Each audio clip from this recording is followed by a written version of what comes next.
ভগবানকে আমি একটা কথাই বলবো যে ভগবান তোমার কাছে তো সেরকম কিছুই চাইনি আমি, তাহলে ছোট্ট ছোট্ট যে জিনিসগুলো নিয়ে আমি খুশি থাকি সেগুলো কেন তুমি আমার কাছ থেকে কেড়ে নাও। হাসতে হাসতে গেলাম ফটোশ্যুট করব বলে, পরে যে এতটা কষ্ট হবে, এতটা কাঁদতে হবে কখনো ভাবিনি। পাশের পাড়াতে আমি ফটোশ্যুট করতে গেছিলাম, মানে আমি, পূজা আর আমার হাজবেন্ড ছিল। আর ফটোশ্যুটটা করেছিলাম বিশ্বকর্মা পুজোর দিন। আর তোমরা তো জানো সেই দিন ওয়েদারটা কেমন ছিল।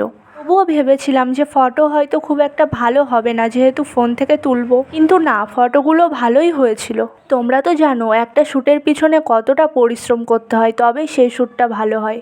তো শেষে যেটা হলো তোমাদেরকে বলি, নাহলে তোমরা তো বুঝতেই পারবে না। আসলে আমি অনেক দিন ধরে ভাবছিলাম যে আমি জলের মধ্যে দাঁড়িয়ে পদ্মফুল হাতে নিয়ে কিছু ফটোশ্যুট করব।